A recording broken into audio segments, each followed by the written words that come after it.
Doctor Rizwan हक, इनकी तरफ से तमाम देशवासियों को ईद की हार्दिक शुभकामनाएं, बधाइयाँ।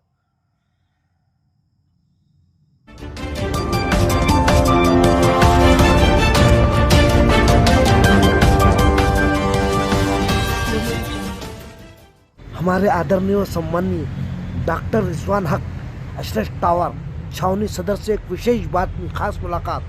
ये गौर कीजिएगा, देखिएगा, ये जो है स्किन स्पेशलिस्ट डॉक्टर रिजवान हक साहब, अशरफ टावर, सदर नागपुर छावनी, एक विशेष बात में देखेंगे, एक विशेष इंटरव्यू। ये लोगों के लिए एक बेहद और बेहद। मैं सर इंडिया टुडे से मुन्ना पटेल। अच्छे सर मैं आपसे 2 मिनट से नवाजा है भाई। सर जी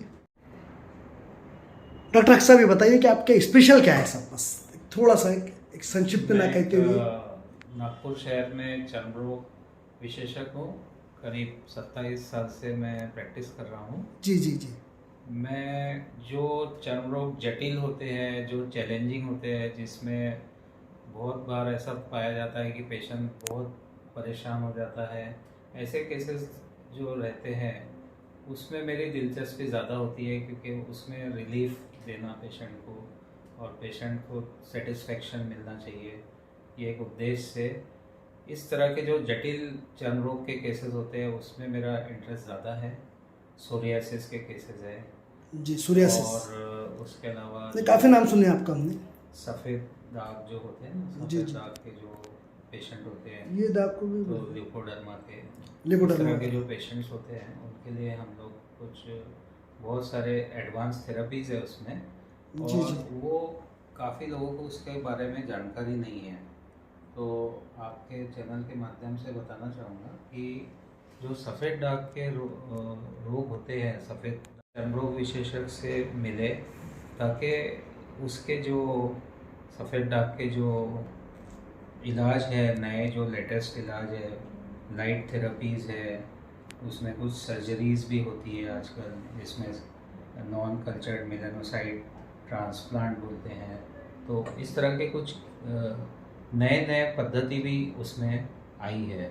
जी जी जी। और जी, उसके अलावा एक और बारे में बताऊंगा कि चर्म रोग के साथ हमारा जो बालों का भी संबंध होता है। तो जो बाल या केस के जो भी रोग होते हैं, उदाहरण के तौर पे बाल झड़ जाना, या बालों में चट्टे आ जाना, या बालों में रूसी आ जाना, या बालों में कुछ फोड़े फुंसी आ जाना, या बालों के अंदर कुछ एक तरह के खुजली या कुछ स्त्राव होना, तो इस तरह के जो केसेस बालों के होते हैं उसके भी आप चर्म रोग विशेषज्ञ से उस सिलसिले में भी आपने मिलना चाहिए और उनकी राय लेना चाहिए, डॉक्टर्स की, चर्म रोग के डॉक्टर्स की। हाँ, जो स्किन स्पेशलिस्ट। स्किन स्पेशलिस्ट रहते हैं जी जी। और उसमें क्वालिफाइड स्किन स्पेशलिस्ट को आपने मिलना चाहिए, जो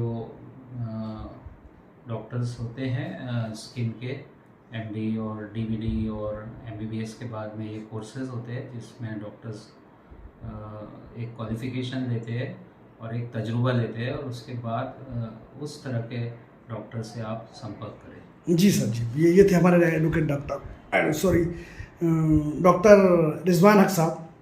इन्होंने जो है, मेरे कैमरामैन से कहूँगा कि इसको जो है आप अपने चैनल के माध्यम से दिल्ली से दर्ज करें, ठीक है। डिप्टी मेयर मत के लिए एक बार फिर से आम आदमी पार्टी की तरफ से मोहम्मद अली इकबाल ने अपनी कुर्सी काम कर ली है और अगले 1 साल तक इस पद पर काबिज रहेंगे। वहीं प्राइम न्यूज से बात करते हुए अली इकबाल ने कहा कि हम दिल्ली की जनता का आभार व्यक्त करते हैं, हमें पूर्ण बहुमत दिया है। आने वाले दिनों में तेज गति से काम करेंगे हम, और साथ ही दिल्ली को और भी शानदार मिलकर बनाएंगे। डिप्टी मेयर मोहम्मद अली इकबाल ने क्या कुछ कहा है, सुनिए। आम आदमी पार्टी के एक बार फिर से मेयर और डिप्टी मेयर बनाया है और बीजेपी ने ऐन वक्त पर जो है मैदान छोड़ दिया है। इसी पर खास बातचीत करने के लिए हमारे साथ डिप्टी मेयर मोहम्मद अली इकबाल जी मौजूद है। सर, जिस तरह से आज एकदम से पासा पलटा, कितनी उम्मीद थी आप लोगों को? देखिए, हमें पूरी उम्मीद थी। हमें पता था कि उनके पास नंबर्स नहीं है। पिछली बार उन्होंने मुक्की खाई है, करारी हार हुई है, इस बार भी करारी हार होनी पूरी निश्चित थी। तो इस वजह से आज वो भागे और इस चुनाव से विड्रॉ करके चले गए। तो एक तरीके से टोटली उन्होंने सरेंडर कर दिया इस चुनाव को। लोकतंत्र की जीत है, जमहूरियत की जीत है। हमारे पास नंबर्स हैं। लोकतंत्र ये कहता है कि जिसके पास नंबर है वो सरकार बनाएगा, वो सत्ता में रहेगा। वो विपक्ष है, उन्होंने दिल्ली की जनता का पहले भी वक्त बर्बाद करा था। दिल्ली की जनता ने देखा था किस तरीके से इन्होंने हंगामे किए, किस तरीके से नौटंकियाँ की सदन में। तो उनको पता था कि दिल्ली की जनता बहुत आक्रोश में है, तो इसलिए उन्होंने इस बार विड्रॉ करा, सरेंडर करा। आम आदमी पार्टी का एक एक सिपाही, एक एक पार्षद पूरी मजबूती के साथ खड़ा हुआ था अपना मेयर और डिप्टी मेयर के चुनाव के लिए। लेकिन स्टैंडिंग कमेटी का चुनाव अभी भी नहीं हुआ है और बीजेपी कह रही है बिना स्टैंडिंग कमेटी के डिप्टी मेयर और मेयर का कोई मायने नहीं है। देखिए, स्टैंडिंग कमेटी अब हमारे इख्तियार में नहीं है। स्टैंडिंग कमेटी अब कोर्ट में है। 3 तारीख को अगली डेट है। हम कोर्ट नहीं गए, बीजेपी कोर्ट गई थी। बीजेपी कोर्ट गई, जिसकी वजह से आज मैटर कोर्ट के अंदर है। हम उस पर अभी कोई टिप्पणी करना, मैं समझता हूँ, कोई वाजिब नहीं है। 3 तारीख को देखते हैं और जो भी कोर्ट फैसला करेगा वो हमें स्वीकार होगा। बहुत बहुत शुक्रिया। हमारे साथ आले इकबाल जी थे जो कि डिप्टी मेयर के उम्मीदवार थे और एक बार फिर से डिप्टी मेयर बने हैं। कैमरा पर्सन राज के साथ काजल सिंह, प्राइम न्यूज़, दिल्ली।